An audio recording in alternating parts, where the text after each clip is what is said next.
Hello, I am Emily Pillinger. I am a senior lecturer in classics and liberal arts at King's College London, and I am the director of the project Penelope's Web, in which we are collaborating with creative artists and many other communities, school children's, student musicians, in creating a new response to the story of Penelope from Homer's Odyssey. And I'm here in St Hilda's College, Oxford, with my colleague Justine McConnell, coming to the end of a week of workshops working on this project, and we're going to be talking about different responses to Penelope's story over the years. Hi, I'm Justine McConnell. I'm a reader in comparative literature and classical reception at King's College London, and I'm an advisor on the Penelope's Web project. So we are here today coming at the end of a week of quite intensive workshops on the latest music that Cheryl Frances Hode, the composer, and Jeanne Ponsard-Besson, the librettist, have composed. We have been collaborating with a local school, Cheney School, and their Latin students who've been studying Latin in an after-school club. And we've been working with the girl choristers of Christchurch Cathedral, the Friars Wide Voices. So Justine and I are here to talk a little bit about why Penelope is such an interesting character and how people have responded to her over the years. So this week's workshop is called I Am Penelope, and we're exploring Penelope and her relationship with other characters within the palace from the story of the Odyssey. You are an expert on receptions of the Odyssey, and I wondered if you could tell us a little bit about why Penelope is such an interesting character and why people have consistently rewritten her and recreated her and responded to her as a character. Yeah, I think there are a few things that happen with that, and one of the main ones might be that because in the Odyssey, sort of famously, we don't really know what Penelope is thinking, there's this big gap that artists and creative writers and all kinds of creative practitioners can fill, because we don't have that knowledge there from the ancient text. But we do know that it's being thought about in the ancient epic, right? Because we know by the way the plot resolves that Penelope and Odysseus are, in the Greek, kind of homophrosynaire, right? So they're like-minded. And of course, she famously is the only one in the whole epic who manages to trick the tricksy Odysseus. And so this kind of moment means that we know that she's thinking a great deal. We just don't know exactly what she is thinking. It's kind of left out or hidden from view. So it's an opportunity to fill in that gap in all sorts of ways, and lots of sort of artists have played around with that, filling it in as this is one possibility, this is another possibility, and you can kind of run with it imaginatively from there. And then also because women have generally been left out of narratives through history for so long, there's also that kind of joy of centralizing this female figure who doesn't get her own epic. She doesn't get her Penelopiad until Margaret Atwood's Penelopiad, whereas Odysseus obviously has his Odyssey, and well, Troy is Ilium, and it has its Iliad after the place. So that's lovely. Can you give me some examples of other Penelopes that we've seen in creative works, either in live performance or in novels, or where do we find Penelopes? So one really fascinating example, quite recent, is from the 2018 novel An American Marriage by Tayari Jones. And this has a kind of Penelope figure who is certainly as important as the Odysseus figure in it. And the suitor figure potentially is also there, and each of them get their own voice and get to tell the story from their point of view. But why this is so fascinating, for me at any rate, is that the context of this novel is right now, 21st century, United States. The couple are an African-American couple, and the thing that separates them, the cause of their separation, is his wrongful conviction for a rape. And what it then does is comment on the racist American judicial system, how that separates. And he then is immobile, right? Throughout, well, not throughout the novel, but while he's imprisoned, of course, he can't move. So he's a bit more in Penelope's position. In fact, all he wants to happen is for things not to change, which is very much what we see Penelope wanting through the Odyssey. She wants things to stay the same. She unpicks the shroud each time because that stops things moving forward. So we have that kind of aspect within it, and we also have the aspect that this Penelope figure, celestial in the novel, goes her own way, becomes this great artist within it, and what she makes, her art, is making dolls. So she's making little people throughout, people that can be played with as toys or that can signify people, and she models them all on her husband, Roy, who is imprisoned, of how they look. And so what we have is a Penelope figure creating Odysseus and the stories of Odysseus, whereas in the Odyssey, the main person who creates our idea of Penelope is Odysseus. So we get a kind of gender switching that allows this Penelope figure potentially to kind of go her own path in that way. That's really interesting. And I wonder if that helps to explain, there we have a female novelist. In this project, we have two female creative artists, our composer and our librettist are both women. And I do wonder if people are tapping into an interesting way of trying to read Penelope in a way that is meaningful to us now and putting her in different contexts. I think this idea of Penelope as a crafter and the way in which what she makes is significant, but it's not always a narrative in quite an obvious way, is quite useful for us when we think about different forms of performance that may be more or less narrative based. And I think the workshop this week has been exploring a moment or exploring a reflective looking back that isn't necessarily about a chronological narrative. Having said that, of course, the Odyssey itself is not a chronological narrative, but it allows for space to think about different moments in time and to reposition oneself in the past and then rethink what that moment might have been like from different perspectives, which is really nice.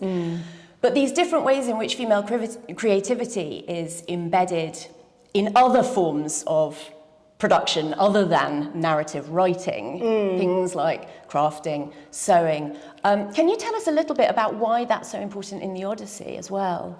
Yeah, so one of the things that's very sort of interesting about women's work in Greco-Roman literature and the way that they tell stories is that it's through weaving often, right? So this kind of weaving is like weaving a shroud in the case of Penelope, or weaving a kind of tapestry that can tell a story.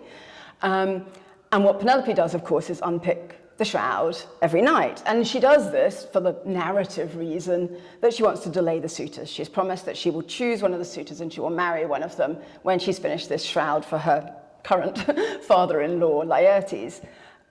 So she unpicks it secretly at night and weaves it again. But we can also see, as this great scholar Carolyn Heilbrunn pointed out, that what she's also doing is trying out a story, and she doesn't like it so much, so she unpicks it and she has another go. Now, why is she so uncertain? Well, because, okay, Odysseus has his quest narrative. That's a really familiar narrative. Leaving home, going to a war, having struggles to come home, getting home, kind of thing. Now, you could say that Odysseus is one of the starting points for that being such a familiar narrative, but he's only one of them, right? This is a trope that comes up again and again with male heroes. Penelope, there is no female quest narrative. So the women's plot is the marriage plot or, you know, the kind of suitor plot. She doesn't get to move. So this Penelope trying to tell a story that isn't one that we've heard a million times, weaves it and doesn't like it and unpicks it, and weaves it again to try it again to see what the female questing hero plot could be. Now, in the Odyssey, she gets to do one, but she still remains static and stagnant and in the palace. And what we've seen in a few later ones, you might think of something like Toni Morrison's Sulla, a novel from sort of 1973, or in this one that I just mentioned, Tayeri Jones, is you get the women weaving their own story. And really fascinatingly in Tayeri Jones's, rather than unpicking it each time, she creates multiple stories because she creates multiple dolls. And so what we see is there isn't obviously just one female plot, right? There's not just one route that you can do. There are many. And I think that also ties into why people keep turning to Penelope, because you can tell multiple stories about her.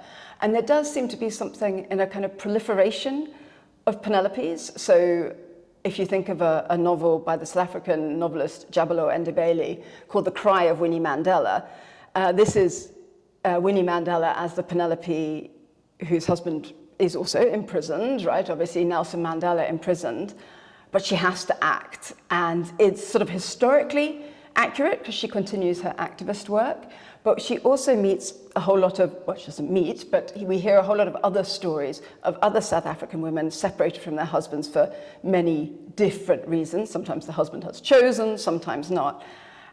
And eventually, plot spoilers, can I do that? Plot spoilers is that these women, in a kind of magical realist twist, these South African women say, I'm not sitting around waiting anymore.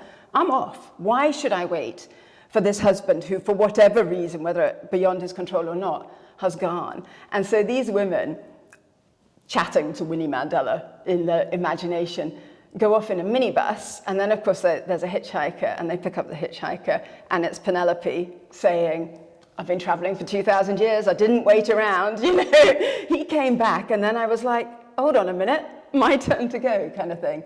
So these multiple Penelopes is also something that I think people are very interested in, so that we don't just have the one monolithic story of women.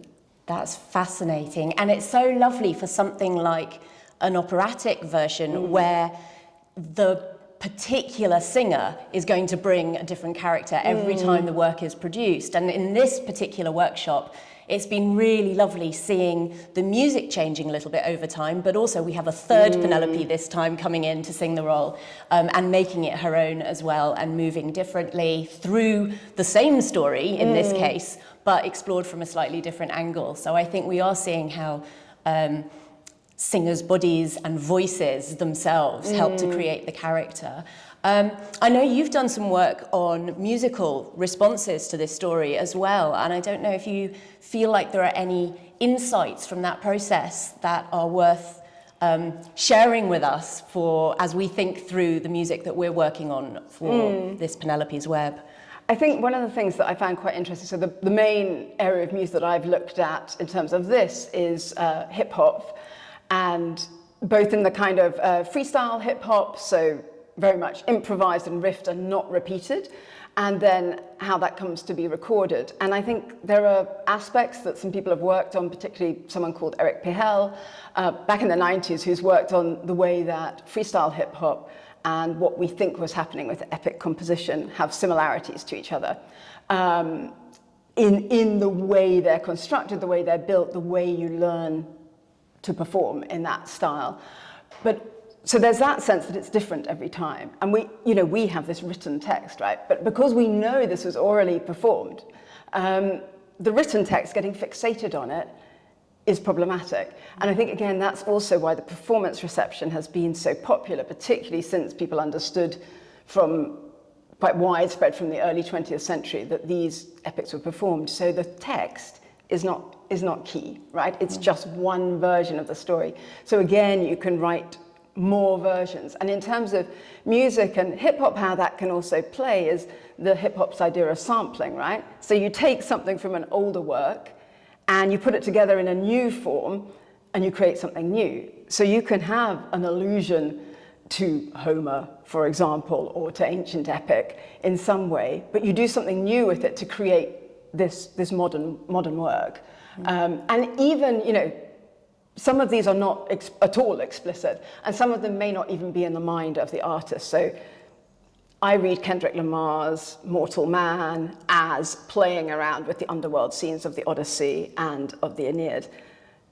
Do I think he's thinking of that? Not sure, maybe, but not sure. It's not really crucial, because that narrative of going to the underworld, meeting the dead, and emerging from the dead to be able to complete your journey, that's an epic trope that repeats and repeats, and that many of us have knowledge of that without having read these particular texts, because we've seen it in films, we've read it in cartoons, we've read it in other novels, that kind of subterranean reception.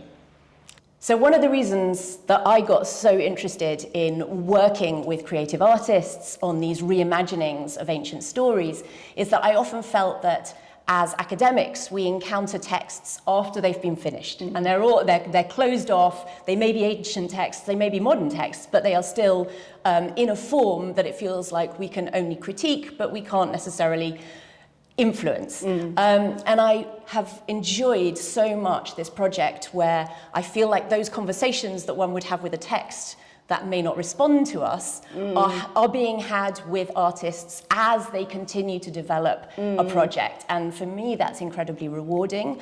I hope that some of these conversations, those creative artists feel that they help with the work that they're producing, but it also definitely helps me think differently about those texts and see them as more living texts that, as you say, got fixed at some point, but were not always that fixed, even if it's only that they were still in the imagination of the creator, or if they were part of a wider community that shared these folk stories at some point and relied upon improvisational approaches to tell their stories.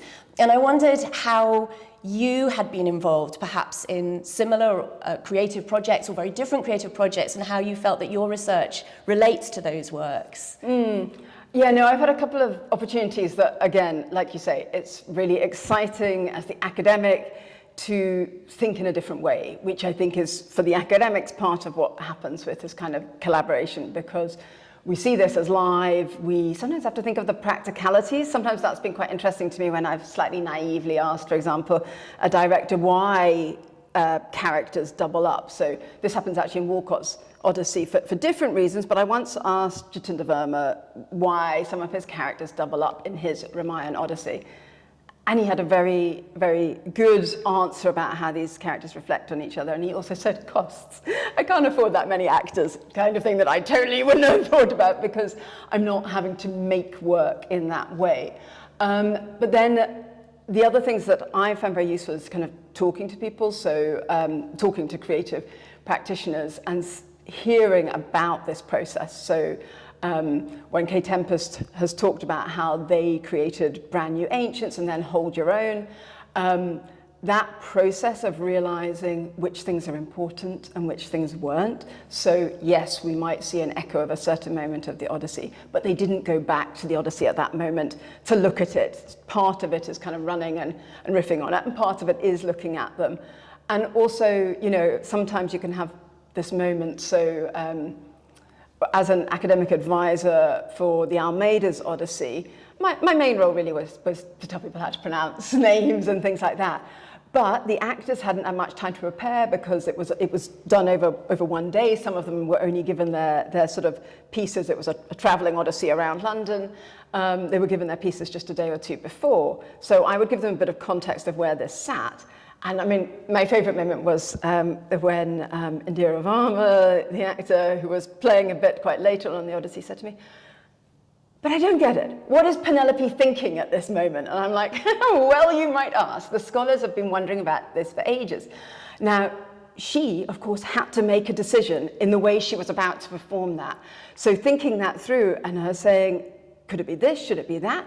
Because if you're going to perform it, the decision is made in that moment. So I could give some responses to what we think might have been happening, but to see that, you know, when you're creating it, you don't get to say, well, it might be this or it might be that. You make a decision, which is very interesting, that you then back up throughout the whole production. So I think there's a kind of symbiosis between, we can say, well, these are the options that we've been thinking, and then somebody will either perhaps go for one of those or say, it doesn't work in performance, actually. I'm going to have to choose another option. So I think hopefully that's where that kind of dialogue becomes quite a useful two-way aspect. And certainly as an academic like you, I really like having the chance to see something in process and to see it embodied and live in that way, and to see this work coming together.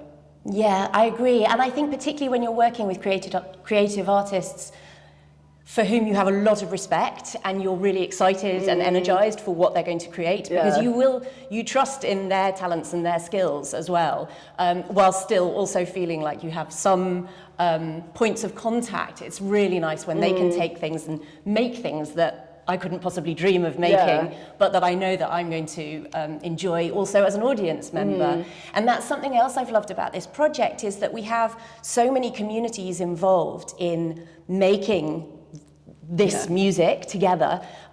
We have the Fried's-Wide Voices choristers from Christchurch who are performing the role of the enslaved women in the palace who work for Penelope.